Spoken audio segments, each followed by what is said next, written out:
In the heart of the Arizona desert, where the sun scorched the earth and the wind whispered secrets through the sagebrush, Clara Hensley lived in solitude. Her small cabin, weathered by years of relentless heat, stood as a solitary sentinel amidst the vast, unforgiving landscape. Clara, a woman in her late 40s, had chosen this isolation after the death of her husband, Thomas, a prospector who never returned from the mountains. For years, she tended her modest garden, raised a few chickens, and bartered with passing traders for supplies. Her days were marked by routine, fetching water from a nearby creek, mending clothes, and reading faded books by candlelight. The silence was her companion, both comforting and oppressive. She had grown accustomed to the solitude, her heart hardened against the world beyond her doorstep, but the desert, unpredictable and wild, had a way of disrupting even the most steadfast routines. One evening, as the sky blazed crimson, Clara heard the distant thunder of hooves. Peering through her window, she saw 5 towering figures on horseback approaching her cabin. Their silhouettes, broad and imposing, cut against the fading light. These were Apache warriors, their faces painted with purpose, their eyes sharp with intent. Clara's heart quickened, not out of fear but curiosity. She had heard tales of the Apache, fierce and proud, yet her isolation had dulled her sense of danger. As they drew closer, she noticed their wary postures, their horses lathered in sweat. They were not here for conflict, she sensed, but for something else entirely. The lead rider, a man with the scar tracing his jaw, dismounted and approached her door. His presence was commanding, yet his eyes held a quiet plea. "You," he said in halting English, his voice low and deliberate, "we seek shelter." Clara stood frozen, her hand on the doorframe, weighing the risks of inviting strangers into her world. The desert had taught her self-reliance, but it also whispered of compassion, of moments when humanity transcended fear. She nodded, stepping aside, and the warriors entered, their footsteps heavy on her creaking floorboards. The cabin, once a haven of solitude, now hummed with the weight of their presence. Clara offered them water and what little food she had, cornbread and dried beans. The men accepted with nods of gratitude, their silence speaking louder than words. As night fell, they sat around her small table, the flickering candlelight casting shadows on their weathered faces. The scarred warrior, who introduced himself as Kale, explained their plight. A sandstorm had driven them from their path, their supplies depleted, their horses exhausted. Clara listened, her heart stirring with a strange mix of apprehension and intrigue. For years, she had lived alone, her world confined to the edges of her cabin. Now, 5 strangers had breached that boundary, bringing with them stories of a world she had long forgotten. The night stretched on, filled with quiet exchanges, Kale's broken English, Clara's cautious questions, and the soft murmurs of the other warriors. She learned their names: Taza, Nico, Chato, and Lano, each carrying a weight of experience etched into their expressions. They spoke of their people, their struggles, and the land they revered. Clara, in turn, shared fragments of her own story, her husband's dreams of gold, her choice to remain in the desert, her quiet resilience. The cabin, once a fortress of solitude, became a crossroads of lives, a place where paths converged under the desert's watchful stars. As dawn approached, Clara felt a shift within her, a crack in the armor of her isolation. The Apache warriors, though strangers, had brought a spark of connection to her solitary existence, a reminder that even in the vastness of the desert, no one was truly alone. The morning sun rose over the desert, painting the horizon in hues of gold and amber. Clara awoke to the soft clatter of the warriors tending to their horses outside her cabin. She stepped onto the porch, her breath catching at the sight of the 5 Apache men working in quiet harmony. Kale, the scarred leader, was brushing down his horse, his movements deliberate and gentle. The others, Taza, Nico, Chato, and Lano, were repairing tack or sharing a small fire to warm their hands. Clara watched, struck by their unity, a bond forged through trials she could only imagine. She had offered them shelter for the night, but now, as the storm had passed, she expected them to leave. Yet Kale approached her, his dark eyes searching hers. "We stay one more day," he said, his tone both a request and a statement. "Horses need rest. We help you." Clara hesitated, her instinct to protect her solitude warring with the strange comfort of their presence. She nodded, unable to deny the practicality of their offer. Her cabin needed repairs, leaks in the roof, a sagging fence, and her supplies were low. The warriors, in turn, needed time to recover their strength. An unspoken agreement formed, a temporary alliance born of mutual need. Clara set them to work, pointing out tasks, mending the fence, hauling water, reinforcing the cabin's walls. The men moved with efficiency, their hands skilled and sure. Taza, the youngest, hummed a soft tune as he worked, his voice carrying a melody that seemed to blend with the desert wind. Nico, broad-shouldered and quiet, tackled the heaviest tasks without complaint. Chato and Lano, older and weathered, shared glances that spoke of years of camaraderie. Kale oversaw it all, his presence a steady anchor. Clara found herself drawn into their rhythm, working alongside them, her hands rediscovering the satisfaction of shared labor. As the day unfolded, she learned more about their ways of the Apache reverence for the land, their stories of survival, their fierce pride. In return, she shared her knowledge of the desert's plants, pointing out sage and prickly pear, explaining how she used them for food and medicine. The exchange felt natural, a bridge between worlds that had once seemed impossibly distant. By afternoon, the fence stood strong, the roof no longer leaked, and the cabin felt more alive than it had in years. Clara prepared a meal, combining her meager stores with herbs the warriors gathered. They ate together, the silence between them comfortable now, punctuated by soft laughter and shared glances. Kale spoke of their journey, a mission to find a sacred site lost to their people, a place of healing and renewal. Clara listened, her heart stirring with a longing she hadn't felt in years. She thought of her husband, his dreams of discovery, and wondered if this encounter was a chance to step beyond the walls of her solitude. As evening fell, the warriors gathered around a fire outside, inviting Clara to join them. They shared stories of their ancestors, tales of courage and loss, their voices weaving a tapestry of history under the starlit sky. Clara, sitting among them, felt the desert's vastness shrink, replaced by a warmth she had almost forgotten. The warrior's presence, once an intrusion, now felt like a gift, a reminder that connection could bloom even in the harshest of places. She looked at Gale, his scarred face softened by the firelight, and wondered what the next day would bring. Would they leave, taking their stories and strength with them, or would this fleeting alliance linger, reshaping her solitary world? The desert, ever unpredictable, held its secrets close, but for now, Clara was content to share her space, her heart open to the possibilities these strangers had brought. The second day dawned with a quiet intensity, the desert air crisp and heavy with the scent of creosote. Clara rose early, her body aching from the previous day's work but her spirit lighter than it had been in years. The Apache warriors were already awake, their horses tethered and grazing near the creek. Kale approached her as she stepped outside, his expression unreadable but his voice steady. "We go soon," he said, "but first, we thank you." Clara nodded,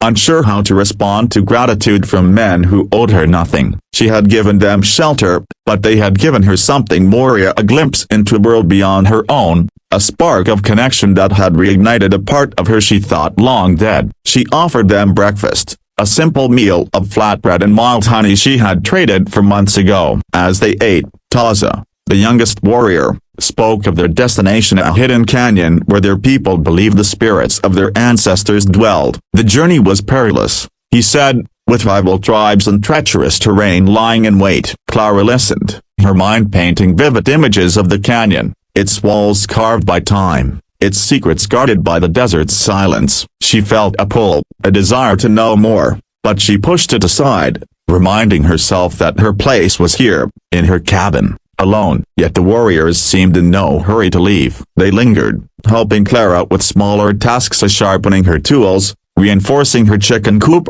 teaching her how to weave a stronger basket from desert grasses. In return, she showed them her garden, explaining how she coaxed life from the arid soil. The exchange deepened their bond, each moment a thread in a tapestry of mutual respect. By midday, Clara noticed a change in the warriors' demeanor, a restlessness, as if the desert itself urged them onward. Kale confirmed her suspicion, explaining that they could delay no longer. Their mission was urgent, tied to a ritual that must be performed under the next full moon. Clara felt a pang of loss, though she hid it behind a stoic nod. She packed them provisions: a dried fruit, cornbread, a small jar of honey, her hands trembling slightly as she handed the bundle to Kale. His eyes met hers, and for a moment, she thought he might say something more, but he only nodded, his gratitude unspoken but clear. As the warriors prepared their horses, Clara stood on her porch, watching the desert stretch endlessly before her. The silence she had once cherished now felt heavy,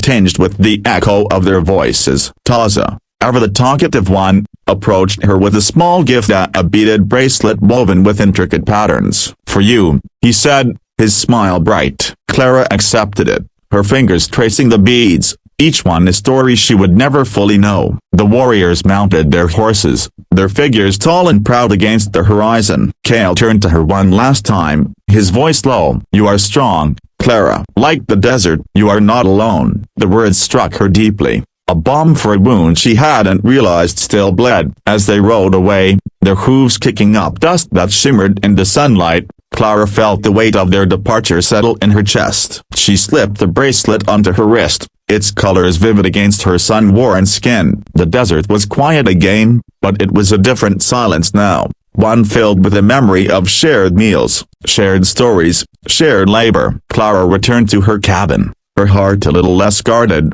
her solitude a little less absolute. Days passed, and Clara's cabin returned to its familiar rhythm. But the echo of the warrior's visit lingered like a melody she couldn't shake. She found herself pausing at the window, half expecting to see their silhouettes on the horizon. The bracelet Taza had given her became a constant companion, its beads clicking softly as she worked. She tended her garden with renewed vigor, her hands moving with purpose, as if the warrior's presence had infused the soil with life. The desert, once a vast and lonely expanse, now seemed to hum with possibility, its winds carrying whispers of the stories Kale and his men had shared. Clara began to see her surroundings differently. Every cactus, every rock held a story, a connection to the people who had lived here long before her. She wondered about the Apache, their sacred canyon, their journey through a land both beautiful and brutal. At night, she sat by her fire, reading her worn books but finding her thoughts drifting to Kale's words.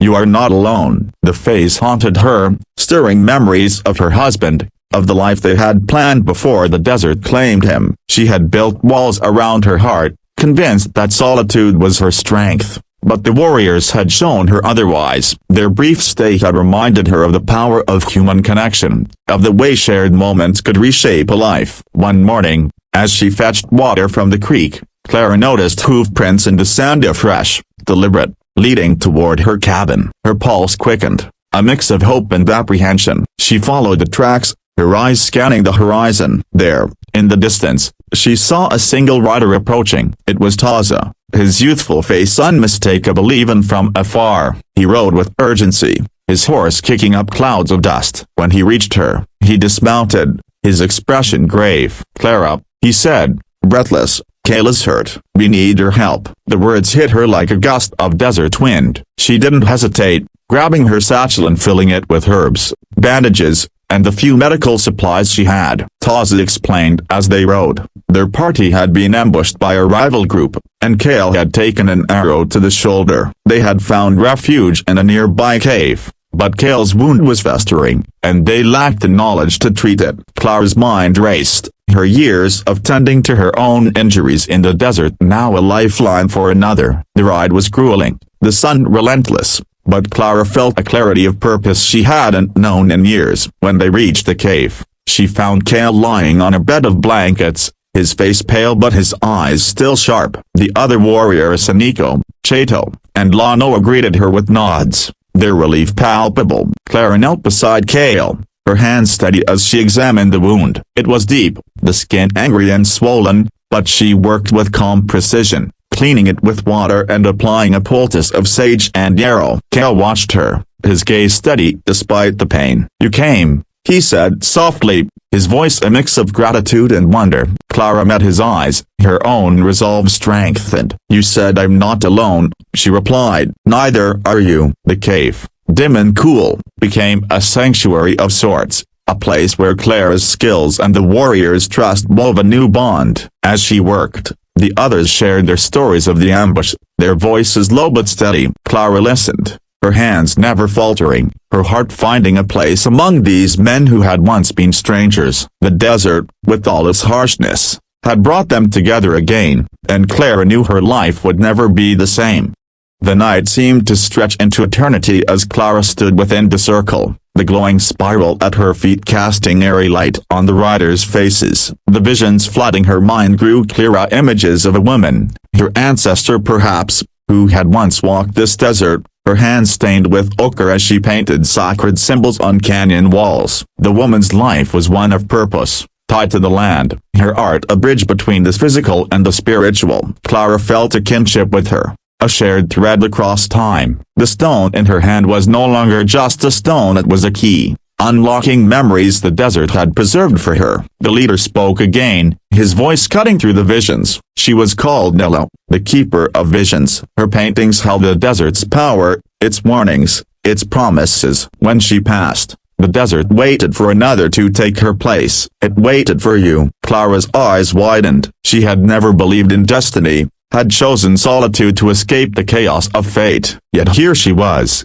standing in a circle of Apache warriors, being told she was part of something ancient, something sacred. The other riders began to move, their steps slow and deliberate, tracing the spiral in the sand. As they walked, the chant shifted, becoming a song of mourning, of loss, of hope. Clara felt tears prick her eyes, though she didn't know why. The leader knelt before her, his hands cupping hers around the stone. Nella's final painting was never completed, he said. It was meant to warn of a darkness coming to the land, a shadow that would swallow the desert's heart. She died before she could finish it, and the desert has been silent since. But you, Clara, have been painting her vision without knowing it. Clara's thoughts turned to her latest canvas, one she had worked on for months, never satisfied, always feeling it was incomplete. It was a chaotic swirl of colors, blacks and reds, with eyes peering from the edges, a sense of urgency she couldn't explain. Was that Nala's warning? The leader stood, his gaze piercing. The darkness is near. The desert brought us to you because you are the one to finish what Nala began. But it will not be easy. The truth demands sacrifice. Clara's heart raced. Sacrifice. She had already given up so much of her past, her connections, her old life. What more could the desert ask? The riders began to chant again, and the spiral glowed brighter, its light enveloping her. She saw flashes of fire, of barren land, of people fleeing in fear. The visions were overwhelming, but they carried a message. The desert was in danger, and her role was to reveal it. She clutched the stone, its heat almost burning her skin. The riders stepped back, giving her space, their eyes expectant. Clara knew she could not run from this. The desert had chosen her, and she had to decide whether to accept its call. Paragraph 6. Clara's mind was a storm of doubt and determination as she stood in the glowing spiral, the Apache riders watching her with quiet intensity. The visions had faded, but their weight lingered, pressing against her chest like a physical force. She thought of her life in the desert, the years spent in solitude, painting to make sense of her pain. Now, the desert was asking her to use that pain,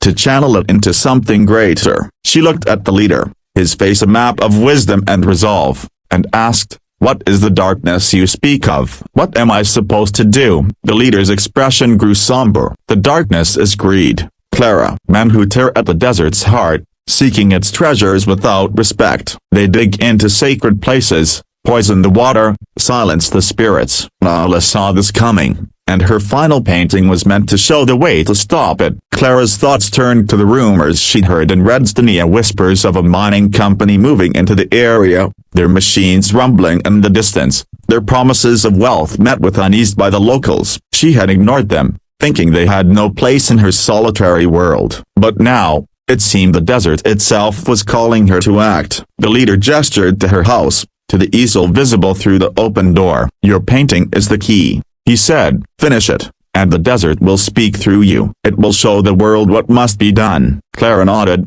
though fear gnawed at her. She was no hero, no warrior like these men. She was just a woman with a brush and a broken past. Yet the stone in her hand, the spiral at her feet, the rider's unwavering presence, they all told her she was more. She turned toward her house, her steps heavy with purpose. Inside, she lit every lamp, casting light on her unfinished canvas. The painting was chaotic, alive with movement, but incomplete, as if waiting for something. Clara picked up her brush, her hands trembling. The riders followed her inside, their presence filling the small space with an energy that made the air hum. They stood silently, watching as she dipped her brush into crimson paint. As she touched the canvas, the stone in her pocket pulsed, and a vision flooded her mind, a clear image of the desert torn apart, its rivers black with poison, its animals fleeing, its spirits crying out. She painted with a fervor she had never known, her strokes bold,